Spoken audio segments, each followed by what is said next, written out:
Aquarius, welcome. Welcome back. If you're returning, this is Crow Indigo Intuitive Tarot, and this is your weekly read. We are using the Tarot of Enchanted Dreams this week. These cards are huge. Well, not huge, I guess. They're big for me. They're a little hard to shuffle. Can't really do jumpers this week because these cards are really difficult for me to manage. So I'm going to do a different way of pulling your cards. This is a general reading for Aquarius, placement Sun, Moon, and Rising. And sometimes I will notice some cards that will overlap with other signs, and I'll mention those. If that's the case, it's just because you should see the videos if you have time for your Sun, Moon, Rising, and possibly your Venus placement if you want to get that in depth. And if you're seeing cards that are appearing across various videos,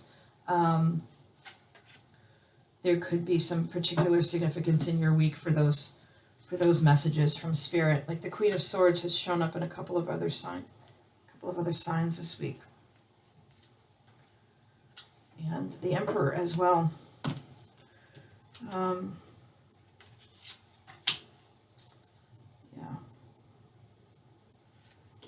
Let's see. So this deck is has slightly different names for some of the signs, some of the cards. The perspective there, I believe that's the Wheel of Fortune in standard tarot deck, but let me just take a look in the book. I want to make sure I'm not telling you the wrong thing.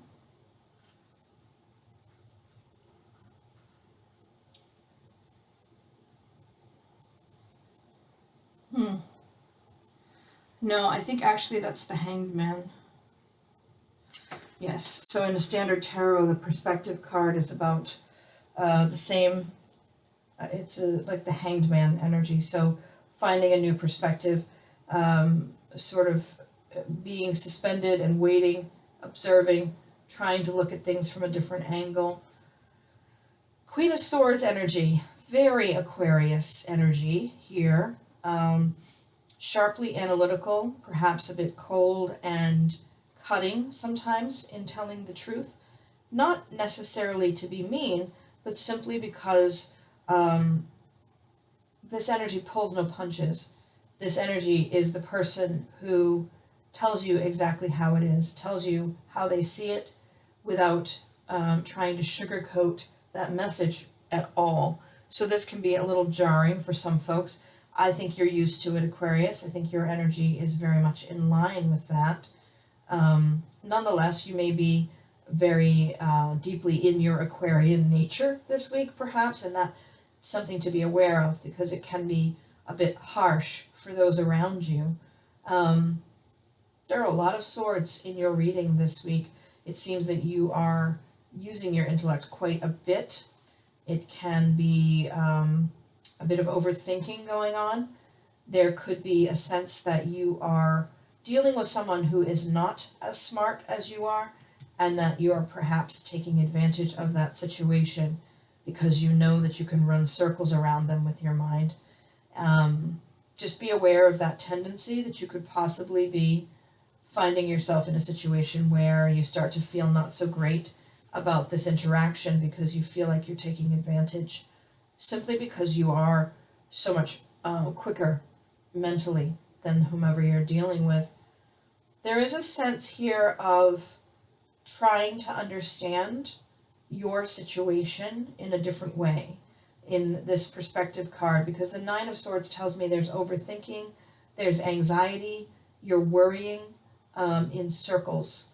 You're not getting anywhere with that worry, it's just eating at you. I don't know what it's about necessarily, but there are two cards here where there's nostalgia, and then there's this energy of control, leadership, really, really confident individual who is the master of their domain and calls the shots. I don't know for certain, but what I'm sensing for some of you is you're looking back into your past, your childhood perhaps, or your young adulthood, and there's a strong masculine figure who was very domineering to some extent, is what I'm seeing. Someone not necessarily abusive, but very controlling, very much the master of the house kind of energy. And this doesn't necessarily have to have been a man. It's just a strong masculine in the stereotypical masculine. Someone, iron-fisted and aggressive, assertive, in charge, head of the household, really took control. Kind of, you may have felt a bit thwarted by this energy of this person who really made the decisions for you when you'd prefer to have made some of your own. You carry quite a bit of anxiety into your present from your past interactions with this person.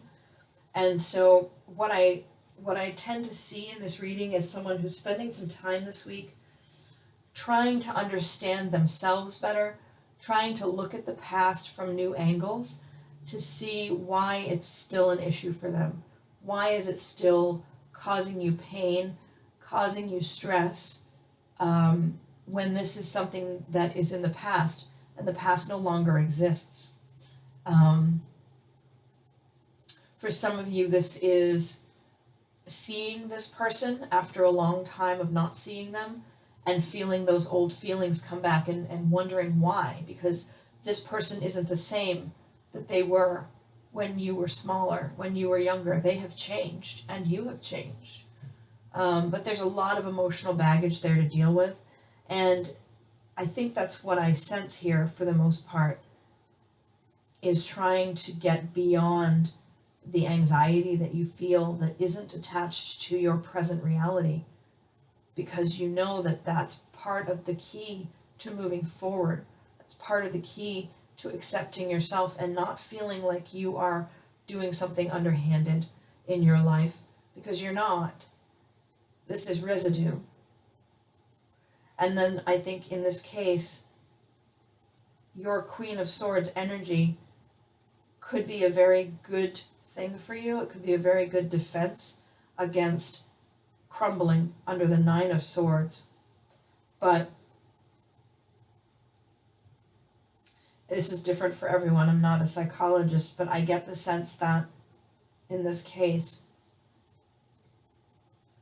somehow moving beyond this is good. It's been your defense. It has protected you and it has kept you safe, but it is never going to lead to you being released from this. So this defense mechanism starts to become part of the problem. It becomes part of the prison of the past. So yeah, pretty deep kind of reading for a general reading, but I think it's a good week. I think this is the week when you start to shift your perspective and you start to question yourself about these things, because you're now in a safe space where you can. And that Queen of Swords energy that has been quite a good thing for you, you can start to question that as well. Is it necessary? This person doesn't exist anymore. Even if they're still alive, they're not the same person they were then. And the prison of this, the anxiety around this, is in your mind. You're I don't want to sound harsh, but you're doing this to yourself because you can't let that stuff go. So I hope that this week maybe this will start to shift for you. In every moment, the universe is conspiring to bring me toward right-minded thinking and the energy of love. That's your oracle card. So the universe is working with you. Spirit is right there with you, and they're there to help you to shift your mindset, to free yourself from this past pain. I think that's what I see for you. I hope that's helpful. Thank you for supporting the channel. Thank you for the likes, shares, and subscribes. If you haven't subscribed, please consider doing so. And I hope you have a great week, and we'll see you next time. Blessings.